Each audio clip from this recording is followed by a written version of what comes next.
चलो क्या देख लिए थे हम कल? संविधान सभा के बारे में क्या देखा था बताओ? संविधान सभा के बारे में हमने प्रारूप समिति देखी। प्रारूप समिति में कितने मेंबर थे? कितने मेंबर थे? 7 मेंबर। कौन कौन थे? डॉक्टर भीमराव अंबेडकर कौन थे? उसके चेयरपर्सन थे। डीपी खेतान, मोहम्मद सादतुल्लाह, के मुंशी, है ना, ये सब थे। अयंगार ने यह ठीक। अब हम ये देखे थे कि इस प्रारूप समिति ने पहली रिपोर्ट कब पेश की? 21 फरवरी 1948। दूसरी रिपोर्ट कब की? और लोगों को, सरकार को, कांग्रेस को, मुस्लिम लीग को इन्होंने ऑप्शन दिया 8 महीने का। क्या दिया? क्या आप जाके पढ़ो इसको। क्या बोला? क्या आप पढ़ो, क्या ये हमारा संविधान सही है? ड्राफ्ट तैयार किया था। प्रारूप समिति का मतलब प्रारूप तैयार किया संविधान का, तो करा लोगों ने। और 8 महीने बाद फिर अक्टूबर 1948 में क्या करा इन्होंने? वापस पेश की।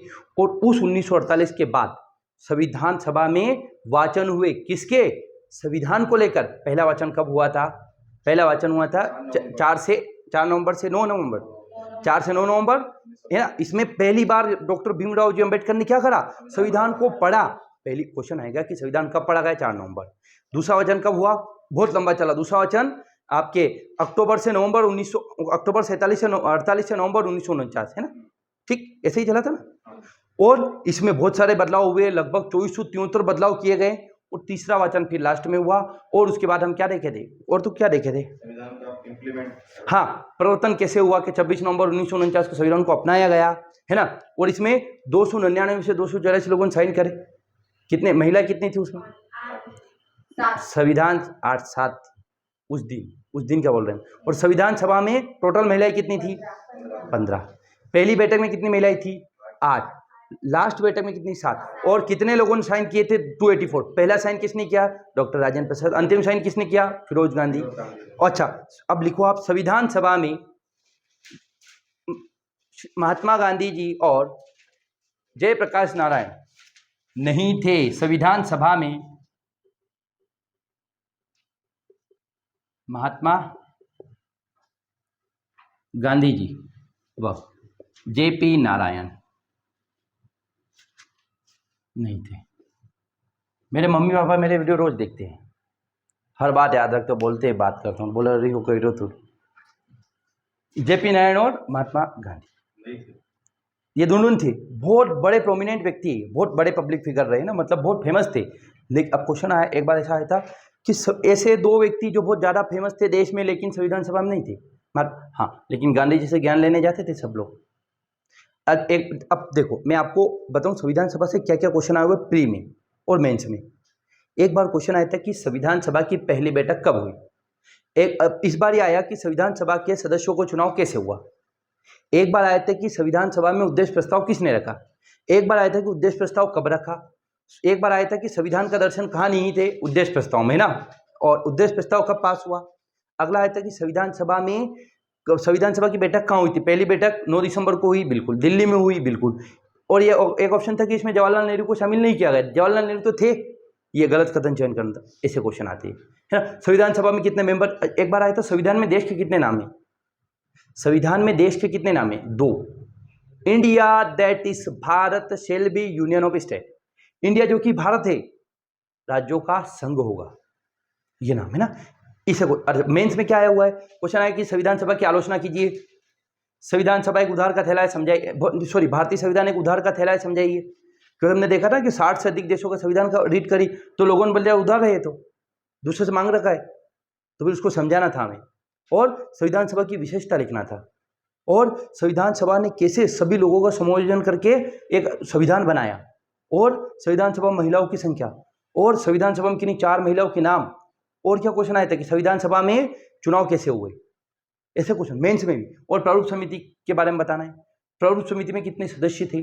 प्रारूप समिति के किन्हीं 4 सदस्यों के नाम। इस बार 2024 की मेंस, लास्ट बार 2024 की हुई थी।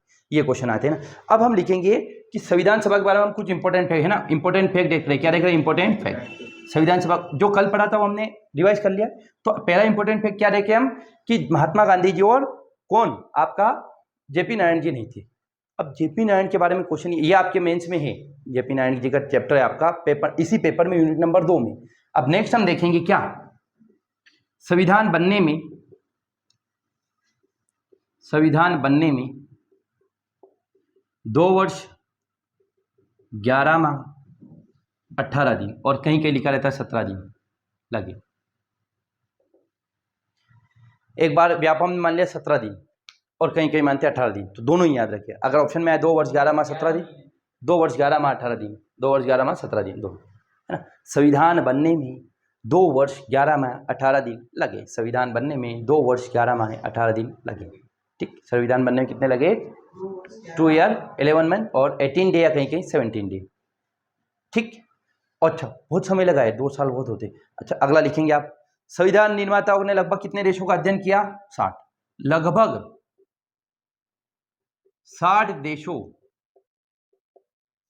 हाँ 60 देशों के संविधान, 60 देशों के संविधान का अध्ययन कर भारत के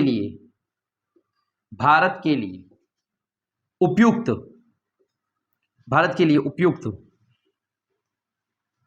प्रावधान मिलाकर भारत के संविधान का निर्माण किया। भारत के संविधान, है ना। हमने स्टडी सबकी कर ली, लेकिन जो इंडिया के लिए रेलेवेंट है उसको क्या किए हम? याद रखें। तो हम क्या लिखें कि लगभग 60 देशों के संविधान का हमने अध्ययन किया और भारत के लिए जो उपयुक्त प्रावधान है, मतलब जो भारत की कंडीशन में सबसे अच्छे रहेंगे, उनको मिलाकर क्या किया? भारतीय संविधान का हमने निर्माण करा। आगे बात समझ में? आगे बात समझ में?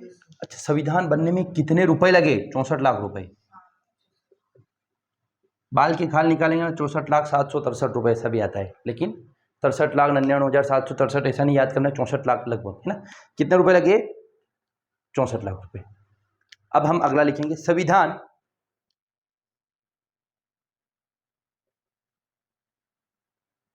सभा द्वारा 26 नवंबर 1949 संविधान को क्या किया गया? अंगीकृत या पारित। 26 of November 1949 Constitution was adopted by the Constituent Assembly। 26 नवंबर 1949 को संविधान सभा द्वारा संविधान को अंगीकृत या पारित किया गया या अपनाया गया। क्या किया गया? अपनाया गया। अंगीकृत मतलब एडॉप्ट करना, है ना। On 26 of November 1949 by the Constituent Assembly the Constitution of India was adopted। संविधान को अपनाया गया। संविधान को बंद करो, उसको ऊपर से करना, ऊपर से। तो हम ये थे कि संविधान सभा द्वारा 26 नवंबर 1949 को संविधान को अंगीकृत किया गया और 26 जनवरी 1950 को संविधान लागू कर दिया गया। संविधान लागू कर दिया गया। The constitution was implemented from 26 of January 1950। Adopt कब किया गया? 26 ऑफ नवंबर 1949। इंप्लीमेंट कब किया गया? 26 ऑफ जन 1950। संविधान को पारित कब किया गया? 26 नवंबर 1949।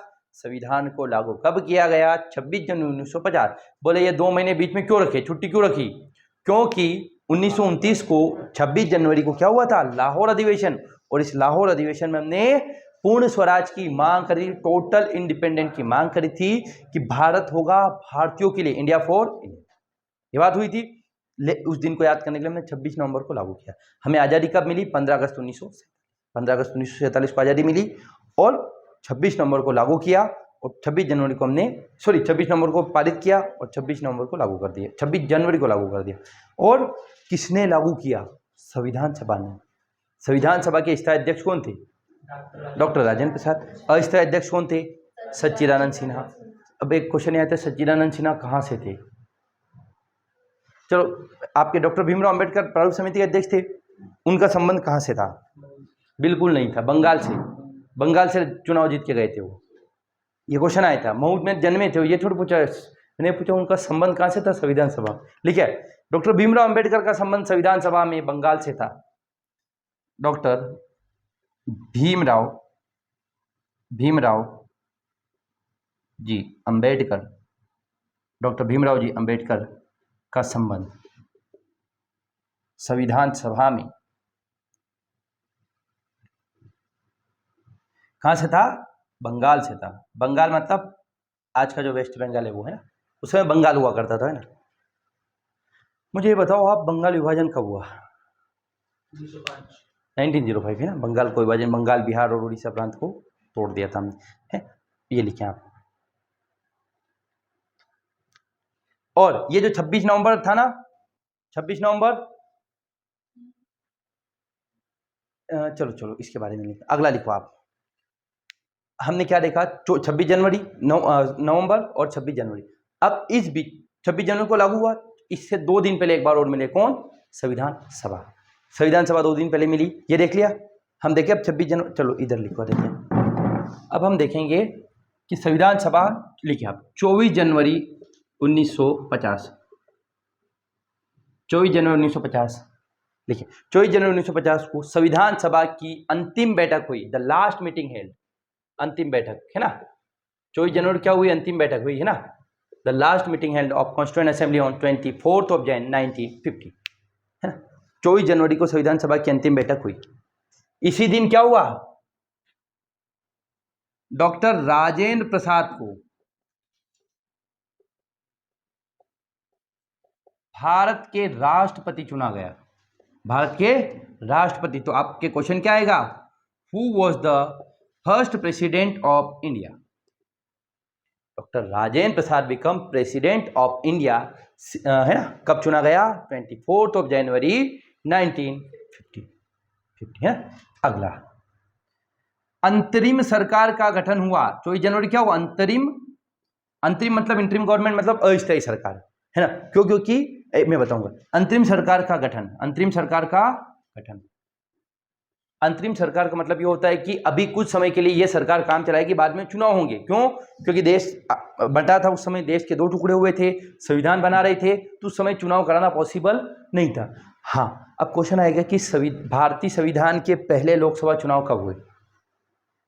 भारतीय संविधान में या भारतीय इतिहास में पहले लोकसभा चुनाव कब हुए? 52। पहले लोकसभा चुनाव 1952, 1952। पहले लोकसभा चुनाव कब हुए? 1952, ठीक है। हाँ, आ गई बात समझ। अब इस दिन हमने क्या किया था? लास्ट मीटिंग हुई थी, और संविधान जब ये बना था ना, कब? 24 जनवरी। संविधान में क्या था? संविधान की स्थिति क्या थी? संविधान 395 अनुच्छेद, आर्टिकल 395 थे, और शेड्यूल थी 8 अनुसूचियां थी, और सूचिया लिस्ट थी आपकी 3। देखिए आप, इस दिन क्या थे? 395 अनुच्छेद और 3 शेड्यूल, और पार्ट थे इसके संविधान के 22। कितने थे? भाग 22 थे संविधान में। अनुच्छेद 395 थे, और अनुसूचियां थी 8 और सूचियां थी 3। अनुसूचिया 8 थी, सूचियां थी 3। अब हाँ, हमने संविधान को बांट रखा है कितने पार्ट में? 22 पार्ट्स। कितने आर्टिकल, मतलब कितने सेक्शन है? 395। एक पार्ट है ना, जैसे कि आप एक चैप्टर है, आपके बुक को लेसन में बांट रखा, उस लेसन के भी सब टॉपिक है। ऐसे हमारे ओवरऑल कॉन्स्टिट्यूशन को 22 पार्ट्स में बांट रखा था उस समय। उसमें से 395 लाइनें थी, मतलब लाइनें का मतलब मान सकते हो कि सेक्शन थे, कि ये होगा, ये 395 जगह अलग अलग चीज़ों के बारे में लिख रखा था। और 8 सूचियाँ थी, 8 शेड्यूल। अनुसूचिया का मतलब ये होता है कि किसी स्पेसिफिक टॉपिक, मतलब सेंटर, तो सेंटर के बारे में उस लिस्ट में सब लिख रखा है। जैसे आपकी इतिहास की नोट्स है, आपकी एक तो ओवरऑल क्या एमपीपीएससी की तैयारी कर रहे हो, अब एमपीपीएससी को पेपर में बांटा, उन पेपर को सब्जेक्ट में बांटा, और उन सब्जेक्ट को अलग अलग नोट्स में बांटा। तो ये एमपीपीएससी क्या हो गए? पार्ट। पेपर क्या हो गए? आर्टिकल। और शेड्यूल हो गए आपके नोट्स, है ना। ये नोट्स हो गए, और 3 सूचियां मतलब 3 लोगों को अलग अलग काम दिए गए। एक सेंट्रल गवर्नमेंट का काम है, जिसमें कोई भी कानून होगा तो केंद्र सरकार, जैसे कोविड-19 आ गया तो किसने रूल बनाए? सेंट्रल गवर्नमेंट ने। 3 सूचियां, ये 8 अनुसूचियां। सूची का मतलब होता है लिस्ट, और अनुसूची का मतलब शेड्यूल, है ना। ठीक, तो अच्छा, वर्तमान में कितने भाग है? 25। वर्तमान में कितने भाग है? आर्टिकल कितने? 470 प्लस, मोर देन 470। और अनुसूचियां कितनी है? 12, और सूचियां तो 3 ही।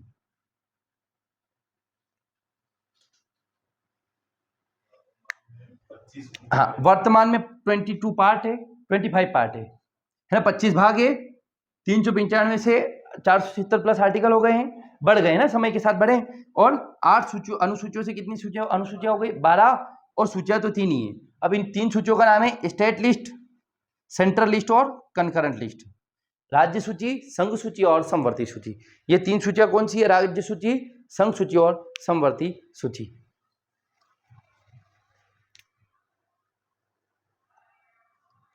अच्छा, अब हम कुछ भी अपनाते तो उसकी एक मोहर होती है ना, जैसे हमारी कोचिंग है तो इसका एक लोगो है, ऐसे ही संविधान की मोहर मतलब उसका एक सिंबल।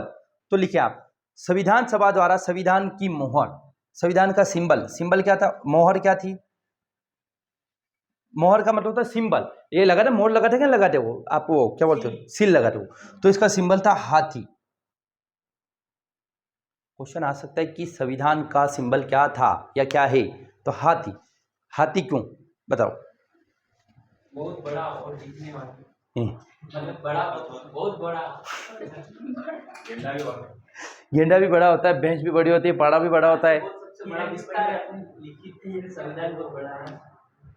जिस प्रकार हाथी में सहनशीलता है, हाथी में पेशेंस है, धीरे धीरे धीरे चलता है महावत से, इसी प्रकार देश का संविधान चला है। शेर बना देता है, शेर तो भागता है, शेर भागता है लोगों को धुआं निकल जाता है, लेकिन हाथी जाएगा तो क्या होगा? हाथी को आप खाना खिला दो, बैठ जाओ आराम से, ऐसे उस प्रकार से भारत धीरे धीरे ग्रो करेगा। हाथी की चाल से चलेंगे हम, क्योंकि एकदम ऊपर उठते हैं ना तो नीचे भी उतना ही जल्दी आते हैं। जो जल्दी जितना हवा में उठता है और आप बोलेंगे तो वो उतना ही जल्दी नीचे आता है ना। तो ये बाकी जो लोग धीरे धीरे चलते सामान्य तरीके से, यहाँ से यहाँ गए, तो वो फिर अब इसका एक एग्जांपल आता है, जब हम इथिक्स पढ़ते हैं, मैं भी एग्जांपल बताऊँ। ये जो ऊपर एकदम चढ़ना, पुरुष का प्यार और महिलाओं के प्यार में क्या फ़र्क है? हम जब प्रेम करते हैं ना, तो जैसे किसी लड़के को लड़की से प्यार हुआ कि वो उसका मज़ा आ जाएगा सब, और आप इतना प्यार बढ़ेगा, उसका मन करेगा कि अभी शादी हो जाए। जैसे ही प्यार हुआ कि उसको हर चीज़ उससे चाहिए। पुरुष का प्यार बढ़ा ऐसे टप से, महिला को मज़ा नहीं आएगा, शुरू शुरू में उसको नहीं, वो उसका प्यार ऐसे बढ़ेगा धीरे, महिला का प्यार बढ़ेगा धीरे धीरे धीरे, और पुरुष ऐसे आएगा टप से, जैसे ऊपर गया नीचे गिर गया एकदम से, खत्म पिक्चर उसकी। फिर उसको लगे चिड़चिड़ापन करेगा, अच्छा लगे। लेकिन महिला का प्यार जब ऐसे धीरे धीरे बढ़ा ना, यहाँ जब आके एक्सट्रीम पे आएगा, इतने पुरुष का प्यार खत्म हो जाएगा। फिर इन दोनों के बीच में लड़े हुए, अरे पहले रहते थे ऐसा तो रह ही नहीं रहे, तो बोले तू पहले ऐसी नहीं रहती थी, अब रह रही, मेरे क्या काम, ये लड़ाई होती है। ये साइकोलॉजिकली है, ये आप गाय भैंसों में देखे हैं, कुत्ता बिल्ली में देखे हैं, चरकला चरकली में देखेंगे, सब में देखेंगे, सब में, है ना। इनका उसका उल्टा बिल्कुल नहीं हो सकता। हाँ, एक्सेप्शन हो सकते हैं, बाकी जनरल जो आपका सामान्य मनोविज्ञान पढ़ते हैं वो ऐसे पढ़ते हैं कि आपका प्यार, पुरुष का प्यार एकदम बढ़ता है, उतर जाता है, चल रहा है देख लो। और महिला का प्यार धीरे धीरे धीरे बढ़ेगा, लेकिन वो स्टेबल रहेगा।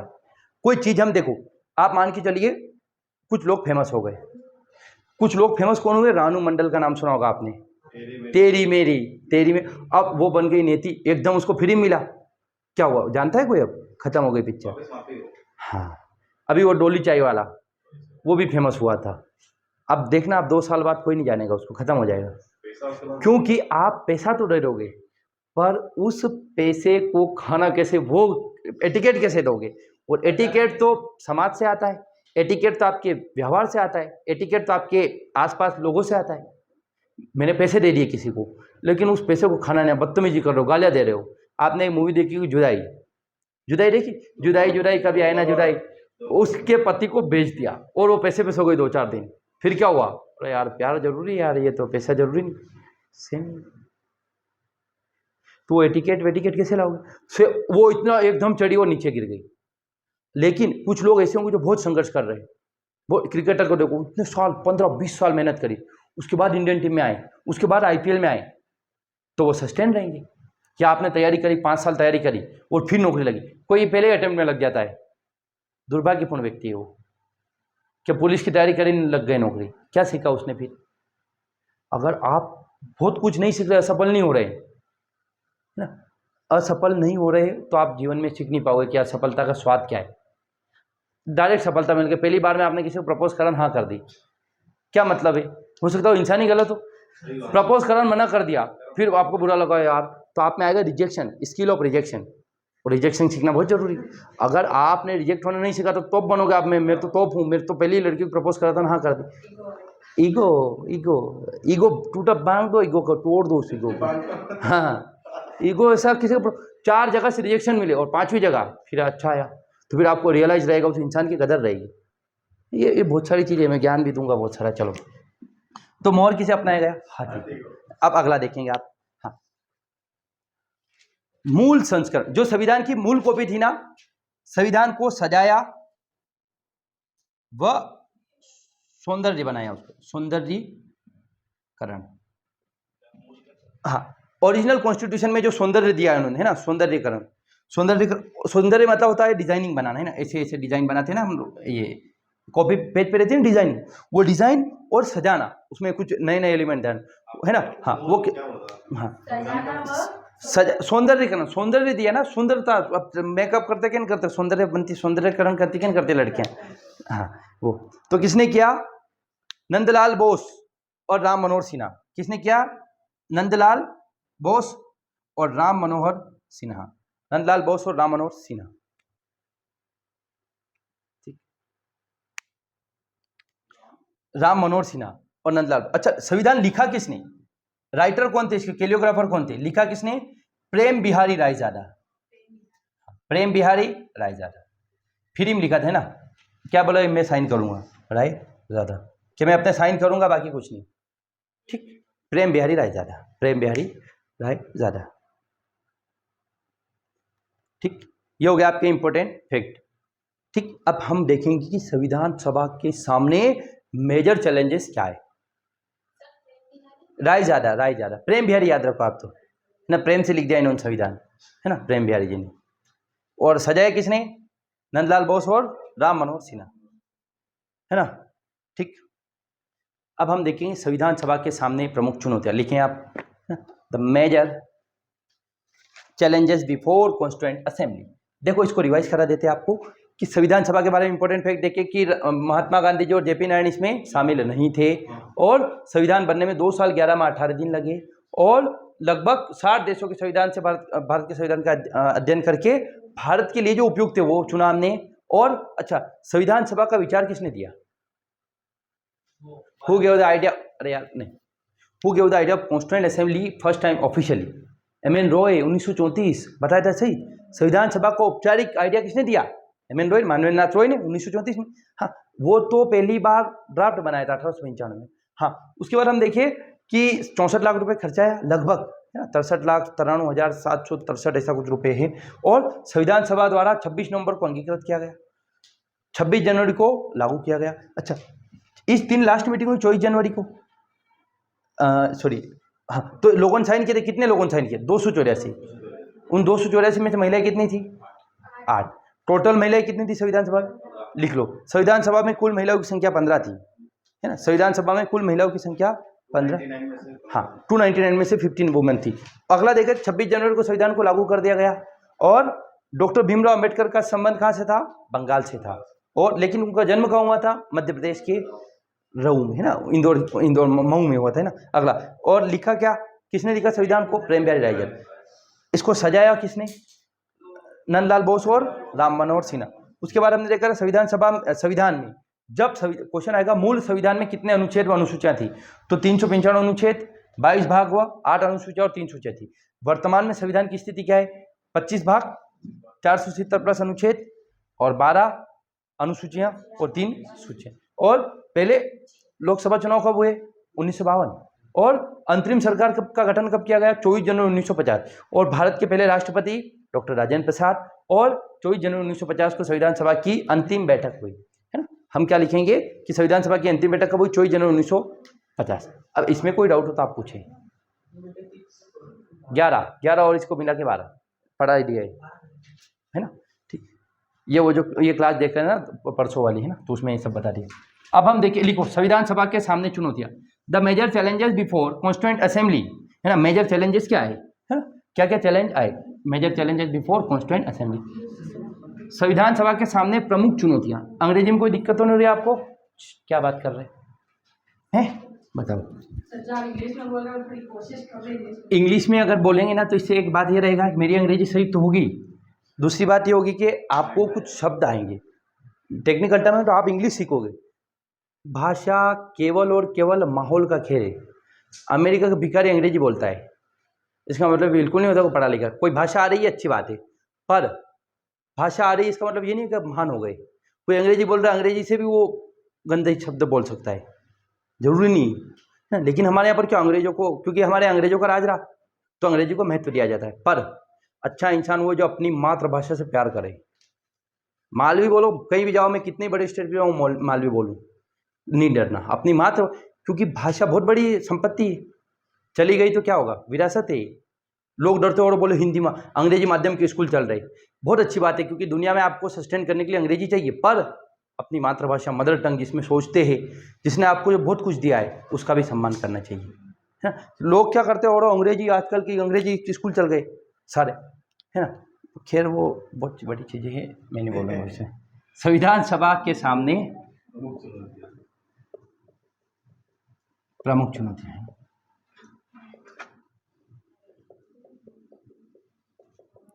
भारत है ना, मूर्खों से परेशान है, मूर्ख लोगों से।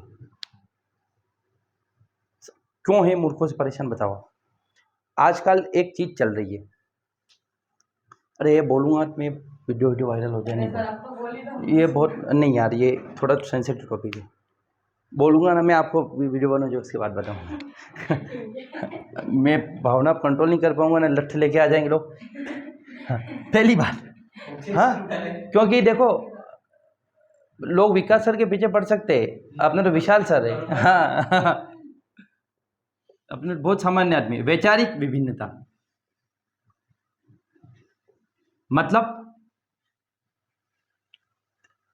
विचार, अलग अलग विचार के लोग थे। कांग्रेस वाले थे, मुस्लिम लीग के थे, सब थे, हिंदू थे, दलित थे, सामान्य थे, पुरुष थी, महिलाएं थी, तो वैचारिक विभिन्नता। अच्छा, फिर वही बात, 4 लोग होंगे तो ठामड़े बजेंगे कि नहीं बजेंगे घर में, सेम ऐसे इतने लोग होंगे तो। पर इसके लिए हमने करा क्या, वो आगे बताएंगे। पहला प्रॉब्लम क्या आ रही थी, वैचारिक विभिन्नता। दूसरी प्रॉब्लम आती है आपकी विरोधी हितों का समन्वय। विरोधी हित थे, बहुत सारे विरोधी लोग भी थे, विरोधी लोग थे ना, विरोधी हित भी आए। अगला देखिए, विरोधी हित मतलब इनको दिक्कत आ रही, बोले हमारी बस सुबह लेट जल्दी आ जाती है, आप सुबह 8 बजे से क्लास लगाओ। इनको दिक्कत आ रही, बोले मेरी गाड़ी, इनको नरेंद्र को दिक्कत, मेरी गाड़ी लेट आती है, तब विरोधी। अब तीसरा रास्ता क्या निकालेंगे, बोले कोई किसी को दिक्कत नहीं आ रही, सर ऑफिस रहता है, सुबह 8:30 बजे से क्लास लगी, बात खत्म, है ना। तो विरोधी हित को कैसे हमने साझा, क्या करा हमने, सहमति से निर्णय लिए, बताएंगे आगे। तीसरी चीज आती है आपकी देसी रियासतों की समस्या। ये बहुत बड़ा टॉपिक है, पढ़ेंगे हम, देसी रियासतों की समस्या, है ना। The problem of princely state. क्या थी देसी रियासतों की समस्या है, क्या थी बताओ।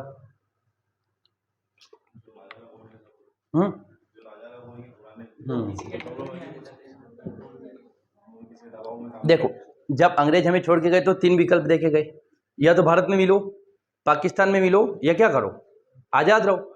तो अधिकांश लोग तो मिल गए भारत में, पर कुछ ने क्या उंगली करी, कुछ वो थे इधर, मान चलिए ये भारत है, ये है यहाँ हैदराबाद में, क्या बोला मैं पाकिस्तान में मिलूंगा। अरे मूर्ख, पूरे भारत को तुम करके कैसे पाकिस्तान जाएगा। ये भोपाल के नवाब बोले मैं पाकिस्तान जाऊं, तो पटेल जी जाते थे भी, बताएंगे कैसे जाते थे वो, क्या लेके जाते थे, है ना, लठ लेके जाते थे वो, है ना।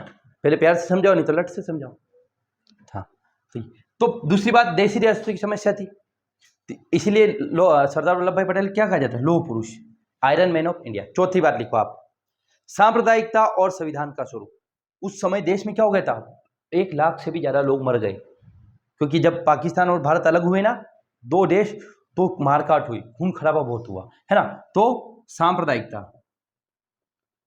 अब जो भारत में मुसलमान थे ना, उन्हें डर था कि ऐसा नहीं कि भारत में हमारा क्या होगा क्या नहीं होगा, है ना। वह संविधान, सांप्रदायिकता व संविधान का स्वरूप। क्या हमारा देश का संविधान कैसा बनेगा, सेकुलर स्टेट बनेगा, मतलब हम धर्म के आधार पर बनेंगे, हिंदू स्टेट बनाएंगे, या हम समरूपता के आधार पर बनेंगे, हम सभी धर्मों का सम्मान करें। क्या क्या दिक्कत आ रही, कर लो बात, हमसे बात कर लो 2 मिनट, ठीक, नहीं तो कोई बात करनी हो तो कर सकते हो आप, ऐसी कोई दिक्कत नहीं, है ना।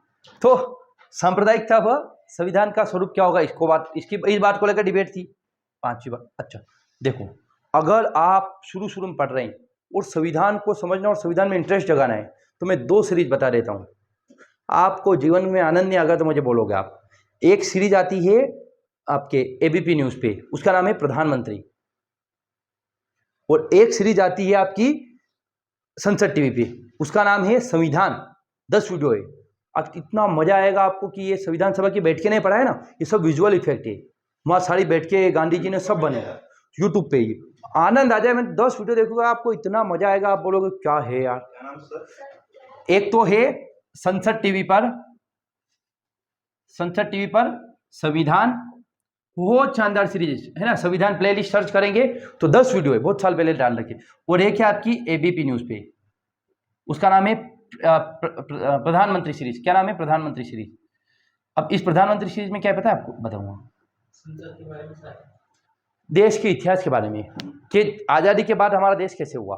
और एक और सीरीज बता देता हूँ मैं, भारत का इतिहास जानना है, उसका नाम है मालगुडी डेज। मजा आ जाएगा आपको, है ना। Malgudi days, R K. नारायण भारत के राष्ट्रपति रहे हैं, पहले दलित राष्ट्रपति, उनकी किताब है ये। उन किताब पे एक सीरीज बनी है मालगुडी, नचिकेता वो बताता है, बोले ये होता है फला, मजा आ जाएगा आपको इतना। मालगुडी डेज, हाँ ये होता था आपकी मालगुडी डेज। हाँ ये देख लेना, सब फिर बता देंगे आपको। ये है आपकी क्या, 3 चीजें देखो आप, इतना बढ़िया फाउंडेशन बनेगा आपका, मजा आ जाएगा आपको, इंटरेस्ट आएगा पढ़ाई में। और वाह यार ये कितनी अच्छी चीज है। फाउंडेशन मतलब आधार, नींव। घर बनाते कि नहीं बनाते, नींव भरते कि नहीं भरते, भराव करते कि नहीं करते, वो आपका फाउंडेशन होता है। क्या डायरेक्ट दीवारें बना कांच लगा दिया, खिड़की, मजबूती मतलब आधार। फाउंडेशन का मतलब बेसिक बोल सकते। बोले बेसिक क्या होता है, वे बंद करो यार इसको, ये बेसिक ही ऊपर से करना। हाँ, अब संविधान सभा के सामने चुनौतियों में क्या देखें हम, कि वैचारिक विभिन्नता, दूसरा क्या देखे, विरोधी हित, तीसरा क्या देखे, देशी रियासतों की जो समस्या थी, और सांप्रदायिकता का स्वरूप। अगला, अल्पसंख्यकों की समस्या।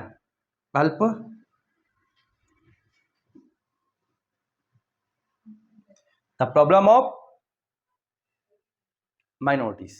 अल्पसंख्यक कौन होते हैं यहाँ पर? अल्पसंख्यक कौन है?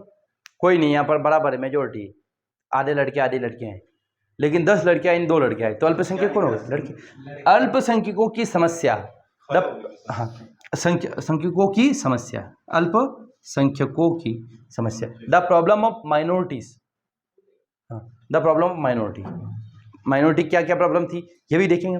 मतलब जो हमारे, देखो भारत में उस समय लोग ज़्यादा कौन थे, हिंदू। आज भी हिंदू ज़्यादा है, मुस्लिम कम थे, यहूदी कम थे, और आपके ये सब कम थे। तो उनकी प्रॉब्लम को कैसे सोल्व किया, उनका क्या सही रखा हमने। मैंने कल बताया था ना कि 10 लोग बोल रहे हैं, एक से नहीं बोल रहा, तो एक की भी तो वैल्यू होनी चाहिए। तो उनकी समस्या को कैसे प्रॉब्लम सोल्व किया, ये सब प्रॉब्लम आ रही थी संविधान सभा के सामने, तो इसका सब समाधान क्या क्यों आगे बताएंगे। अगला है आपका, कुछ लोग बोलते थे कि सारा काम दिल्ली से होना चाहिए, और महात्मा गांधी बोलते थे कि सारा काम गांव से होना चाहिए, नीचे से ऊपर जाओ।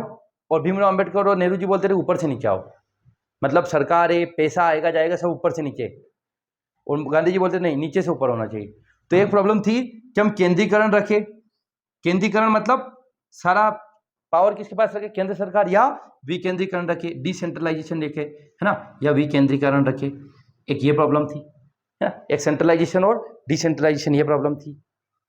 और अगला एक और क्वेश्चन आया कि हम हमारे यहाँ पर यूएसए वाले मॉडल अपनाएं। यूएसए वाला मतलब अध्यक्ष प्रणाली, मतलब हमारे यहाँ पर राष्ट्रपति रखे, या ब्रिटेन वाला अपनाए, यूके वाला अपनाए, संसदीय प्रणाली।